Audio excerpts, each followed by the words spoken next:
मनुष्य का शरीर कैसा है, आज है कल नहीं। बासांसि जीर्णानि यथा विहाय नवानि गृह्णन्ति नरोपराणि तथा शरीराणि विहाय जीर्णा नैयानि संयाति नवानि देहि। जैसे जीव नए वस्त्र धारण करता है और जब वो नवीन वस्त्र पुराने हो जाए, मैले हो जाए, फट जाए, उनको उतार करके डाल देता है और फिर से नवीन वस्त्र धारण कर देता है। इसी तरह से ये मनुष्य का शरीर काया रूपी महल की एक एक ईंट जब इसकी खुसकने के लिए लगती है, गिरने के लिए लगती है, तो जीवात्मा अन्य नवीन घर के बीच में जाकर के प्रवेश कर लेता है।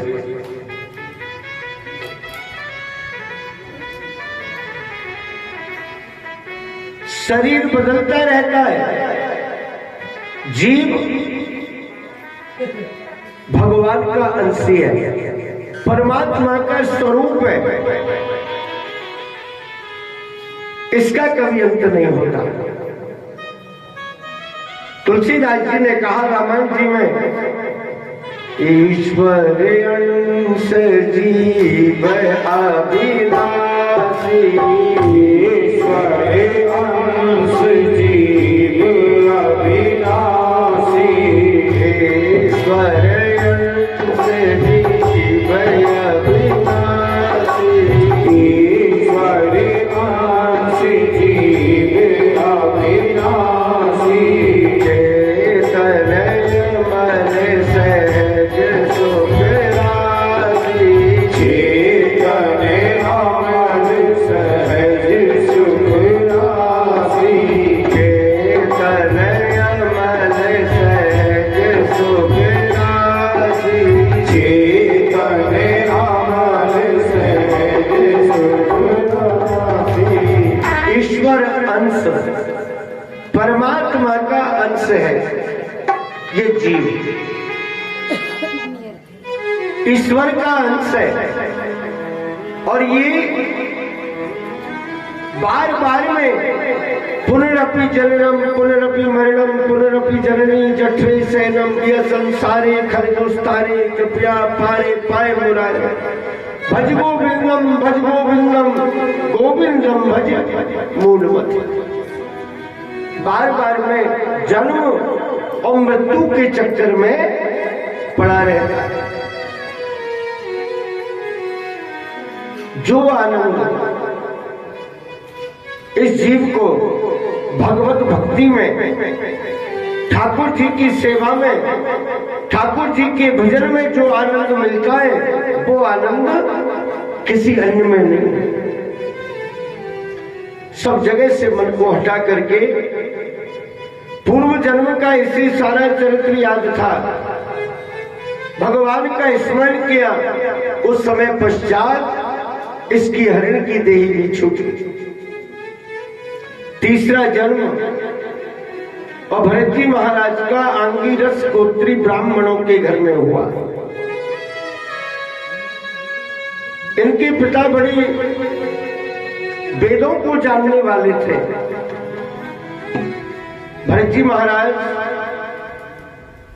से पूर्व भरत जी के 9 भैया थे, छोटे छोटे थे भरत जी महाराज। महाराज घर के बीच में, परिवार के बीच में सबसे हिलमिल करके रहना, लेकिन भरत जी महाराज को पूर्व के 2 जन्मों का चरित्र याद था। तो इन्होंने विचार किया कि संसार के बीच में कोई किसी का नहीं है, जो अपन स्वयं करेंगे ना वही अपने साथ में जाएगा, बाकी सब कुछ यहीं का यहीं रहना है।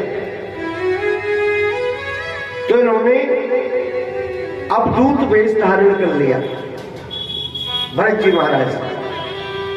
कैसे अवधूत वेश धारण किया?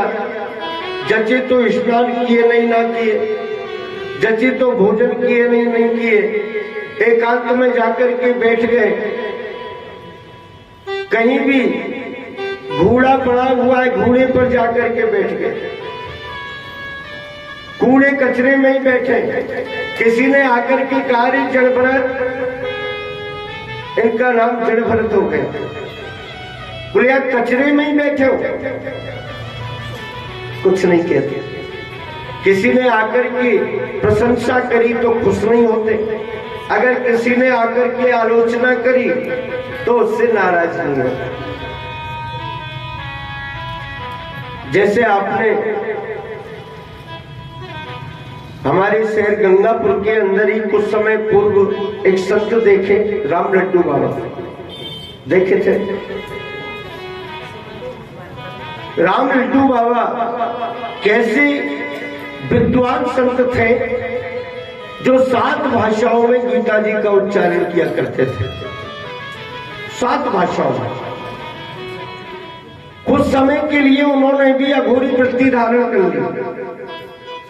एक बार घूमते घूमते वैद्य कॉलोनी में एक सेठ जी की दुकान पर पहुंच गए। बोले सेठ क्या है तेरी दुकान में कुछ खाने की चीज है क्या? सेठ ने सोचा कि बाबा जी ये कुछ लेना देना तो है नहीं। बोले बाबा क्या चाहिए? बोले खाने की वस्तु, भूख लगी हुई है। जबकि आगे से कोई निमंत्रण देता ना तो वो भोजन भी स्वीकार नहीं करते थे, मना कर देते।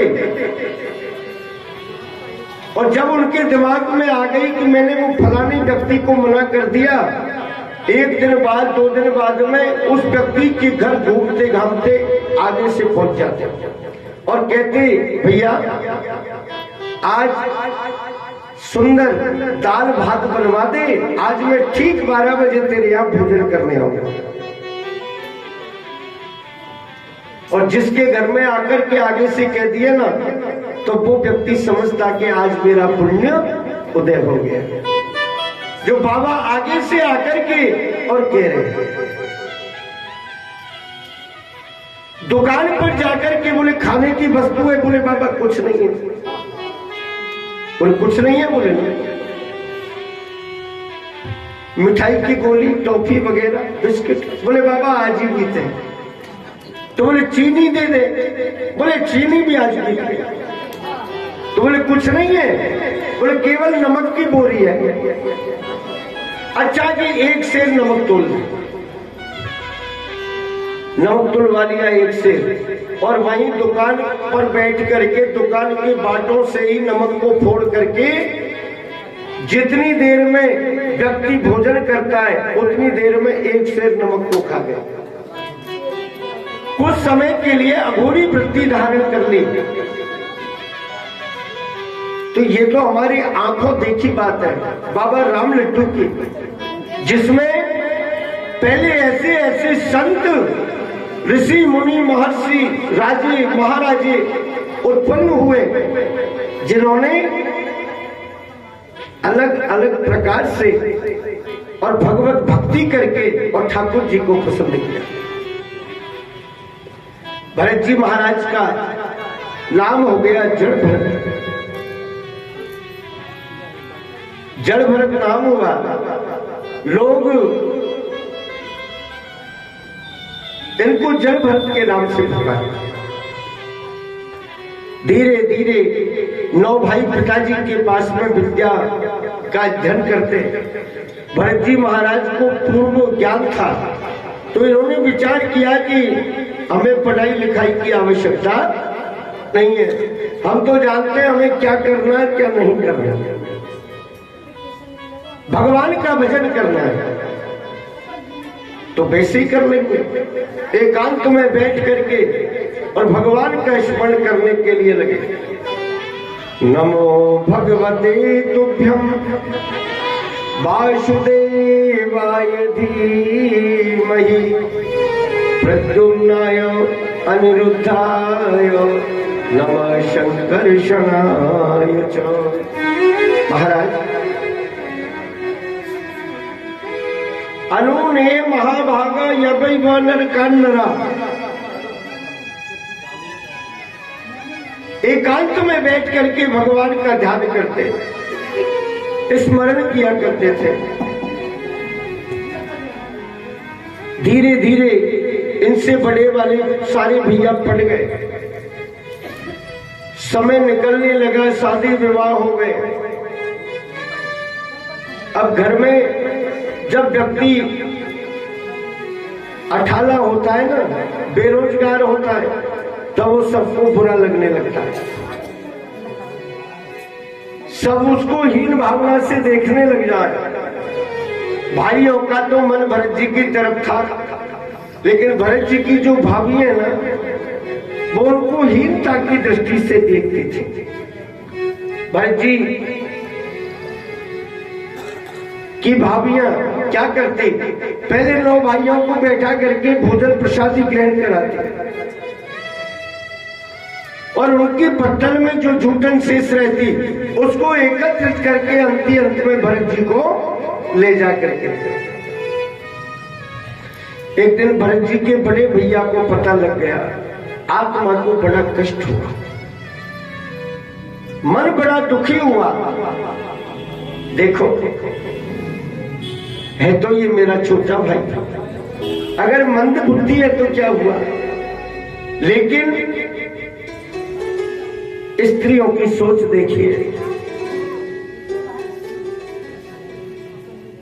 बड़ा कष्ट हुआ। समझाया अपनी धर्मपत्नी को, लेकिन जैसी थी वैसे ही चलता गया। महाराज धीरे धीरे समय व्यतीत हुआ, चतुर्मास का समय आ गया,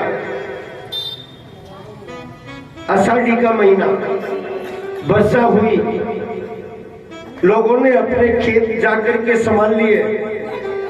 जब लोगों ने अपने खेत क्या जाकर के संभाले, भरत जी के भैया भरत जी को कहने लगे, जड़ भरत तू भी हमारे खेतों को जाकर के संभाल के आ। बोले भैया क्या करना है? बोले खेत की मेड़ बांधी, मेड़ बांधिया ना खेत।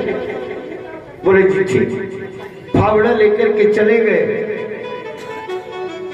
बीच खेत में जाकर के खड़े हो गए। बोले कहां से चालू करूं? उनका क्या काम पड़ा, किसे कहते हैं मेड़। क्या होती है खेती बाड़ी, जो काम आदमी शुरू से करता है उसको अनुभव होता है, और एकाएक आप किसी नए काम के लिए किसी को जिम्मेदारी दे दो तो क्या वो कर पाएगा? नहीं। सारे खेत में गड्ढे गड्ढे जाकर के कर दो।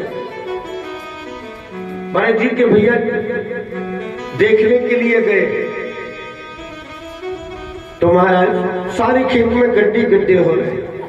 कहा रे मूर्ख, अरे मैंने तुझे पेड़ बांधने के लिए कहा, मेड़ बनाने के लिए कहा, तूने गड्ढे गड्ढे कर दिए। इस सारे गड्ढे इनको रखे बराबर कर दिए।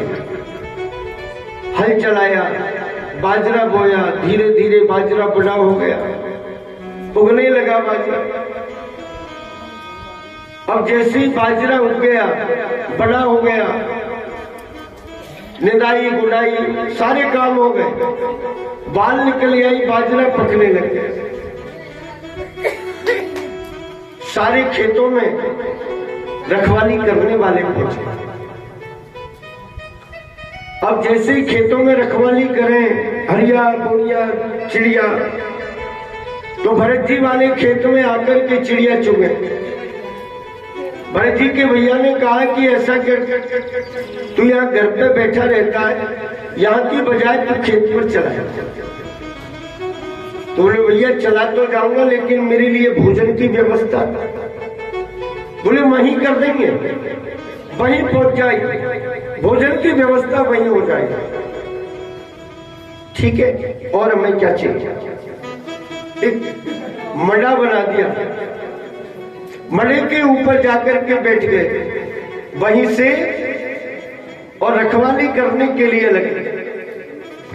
आंख खोल करके देखे तो खेत में चिड़िया ही चिड़िया नजर आए, और जब आंख बंद कर ले तो एक भी चिड़िया नजर नहीं आए। भरत जी महाराज सोचे कि मैं आंख बंद करके रहूं, चिड़िया आएंगी नहीं। सारे अड़ोस पड़ोस के खेतों में रखवाली करने वाले लग रहे हैं, हरिया बोरिया चिड़िया, हरिया बोरिया। और भरत जी महाराज चुपचाप नेत्र बंद करके बैठे और भगवान का स्मरण करते। हे प्रभु, हे नारायण, खेत किसका, बाजरा किसका, मैं किसका, चिड़िया किसकी? जिसको जन्म दिया है उसे पालन करने की व्यवस्था भी आपने बना रखी है। मैं इस अपराध को मेरे मस्तक के ऊपर क्यों लूं? भगवान का स्मरण करने लगे। राम जी की चिड़िया, राम जी को खेत, कि राम जी की चिड़िया, राम जी को चिड़िया, भर भर के, राम जी की चिड़िया, राम जी को खेत, तुम्हारी चिड़िया भर भर के।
बंधुओं,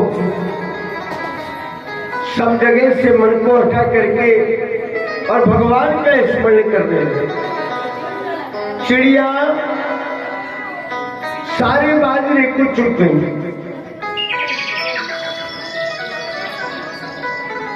लोगों ने अपना बाजरा काटने का नंबर लगा दिया। भरत जी के भैया ने सोचा कि मैं भी जाकर के देखूं हमारे खेत में कितनी कसर है। भैया गए, वहां जाकर के देखा तो बाजरे की बाल में तो दाना भी नहीं, सारे बाजरे को चिड़िया चुन गई। भरत जी को कहने लगे जड़भरार, हाँ भैया, क्यों रे मूर्ख, तुझे इतना बेटी अठाने का काम बताया, और तू इतना सा काम नहीं कर सका। बोले भैया मैं क्या करूं, मैं तो रात का दिन मना के ऊपर बैठा रहा, रखवाली करी, फिर भी अगर चिड़िया बाजरे को चुप गई तो मेरा क्या दोष है। ठीक है तू तो यहीं रहे, अगर घर जाएगा ना तो फिर से तेरी भाभी तुझसे विवाद करेंगे, यहीं रहे। सो वहीं बैठे रहे। धीरे धीरे समय व्यतीत हुआ। महाराज एक शूद्रों की राजा थे जिन्होंने चंडिका देवी से, चामुंडा जी से मन्नत मांगी, हे मां अगर मेरे यहाँ एक सुंदर बालक का जन्म हो गया तो मैं आपके श्री चरणार बिंदों में मनुष्य की बलि चढ़ाऊंगा। जैसे ही ठाकुर जी की कृपा, जगदम्बे ने आशीर्वाद प्रदान किया,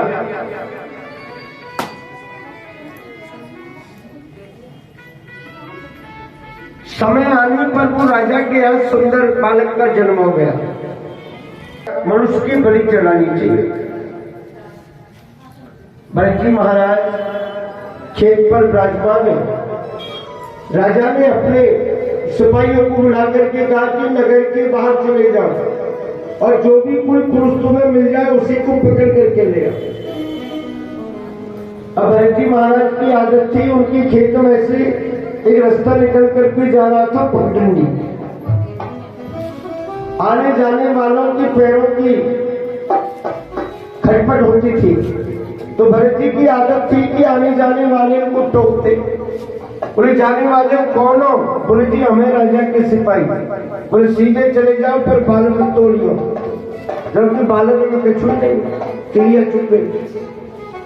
बोले ठीक है। इन्होंने विचार, बोले तुम कौन हो? बोले मैं जड़ भरत, जाति से बोले ब्राह्मण। बोले चलो तुम्हें हमारे राजा बुलाए। भरत जी महाराज सीधे साधे भोले भाले। भरत जी को ये पता नहीं कि मेरे साथ में क्या होने वाला है। मड़ा से नीचे उतरे चले गए। आगे आगे राजा के सिपाही और पीछे से भरत जी महाराज। राजा के भवन में, महलों में जाकर के खड़े हुए सिपाहियों ने कहा, बोले महाराज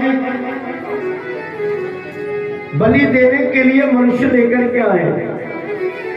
बोले जी चंदन का लेप लगाया, माला पहनाई, भोजन प्रसादी ग्रहण कराई। और भोजन प्रसादी कैसी, जिनकी भरत जी ने अब तक कभी नाम तक नहीं सुना। ऐसे सुंदर तरह तरह के पकवान, भोजन ग्रहण किया। राजा ने उधर देवी के मंदिर की पूजा की तैयारी की। सुंदर मंदिर को सजाया गया। महाराज हीरे जवाहरातों के थाल भर भर करके माता को भेंट करने के लिए बाजा बजाने वाले साथ में जा रहे। आगे आगे बाजा बजता हुआ जा रहा है, पीछे से राजा संसद करके देवी जी की पूजा कराने के लिए जा रहे। मंदिर में गए, माता जी को प्रणाम किया। जो पूजा कराने वाले पंडा पुजारी थे